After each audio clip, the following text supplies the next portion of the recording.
You, John Fitzgerald Kennedy, do solemnly swear. I, John Fitzgerald Kennedy, do solemnly swear.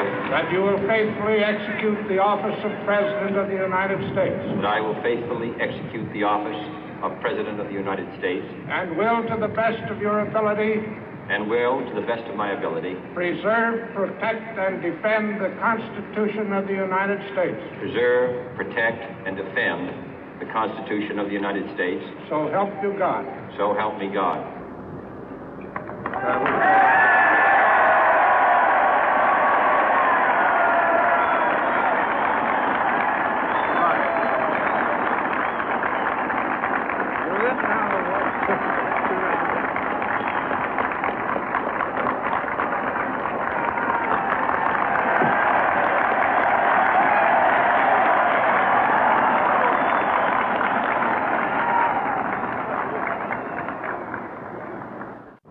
Vice President Johnson, Mr. Speaker, Mr. Chief Justice, President Eisenhower, Vice President Nixon, President Truman, Reverend clergy, fellow citizens.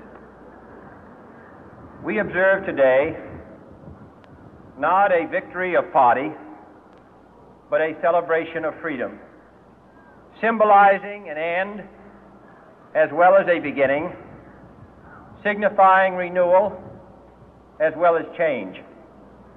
For I have sworn before you and Almighty God the same solemn oath our forebears prescribed nearly a century and 3/4 ago.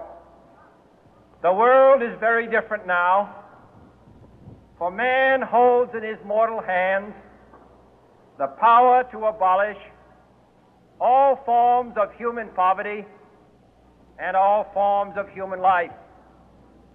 And yet the same revolutionary beliefs for which our forebears fought are still at issue around the globe. The belief that the rights of man come not from the generosity of the state, but from the hand of God. We dare not forget today that we are the heirs of that first revolution. Let the word go forth from this time and place to friend and foe alike that the torch has been passed to a new generation of Americans born in this century, tempered by war, disciplined by a hard and bitter peace, proud of our ancient heritage, and unwilling to witness or permit the slow undoing of those human rights to which this nation has always been committed and to which we are committed today at home and around the world.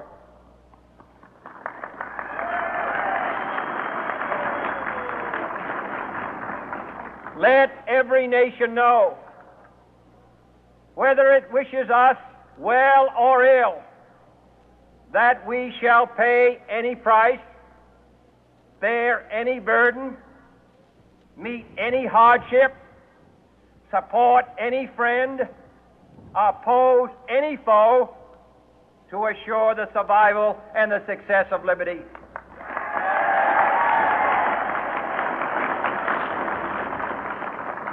This much we pledge and more. To those old allies whose cultural and spiritual origins we share, we pledge the loyalty of faithful friends.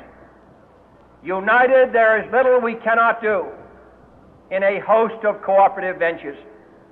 Divided, there is little we can do, for we dare not meet a powerful challenge at odds and split asunder. To those new states whom we welcome to the ranks of the free, we pledge our word that one form of colonial control shall not have passed away merely to be replaced by a far more iron tyranny. We shall not always expect to find them supporting our view, but we shall always hope to find them strongly supporting their own freedom, and to remember that in the past, those who foolishly sought power by riding the back of the tiger ended up inside.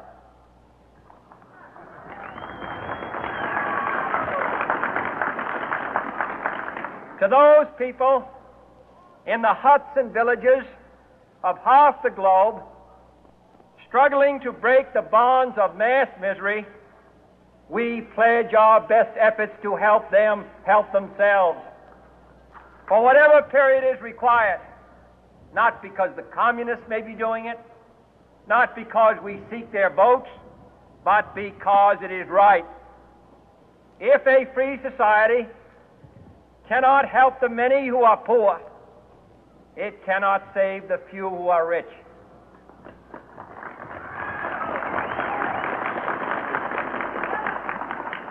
To our sister republics south of our border, we offer a special pledge to convert our good words into good deeds, in a new alliance for progress, to assist free men and free governments in casting off the chains of poverty.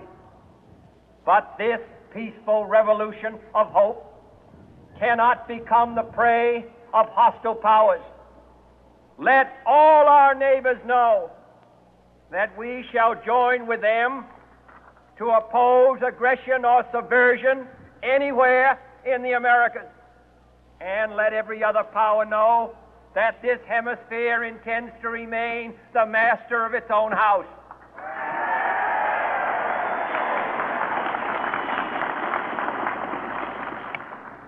To that world assembly of sovereign states, the United Nations, our last best hope, in an age where the instruments of war have far outpaced the instruments of peace, we renew our pledge of support to prevent it from becoming merely a forum for invective, to strengthen its shield of the new and the weak, and to enlarge the area in which its writ may run.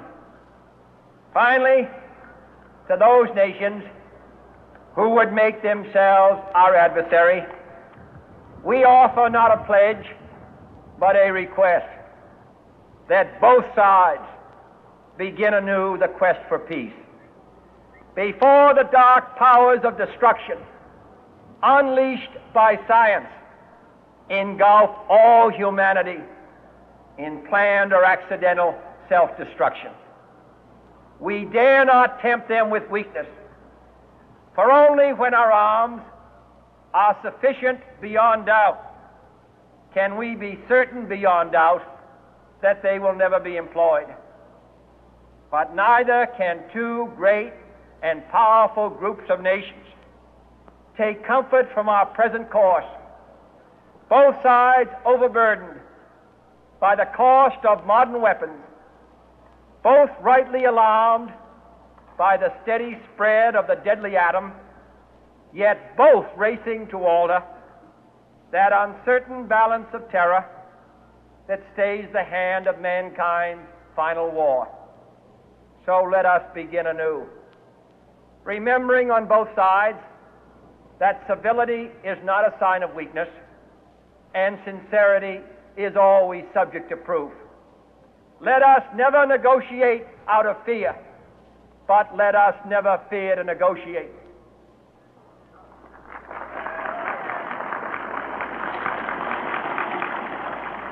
Let both sides explore what problems unite us, instead of belaboring those problems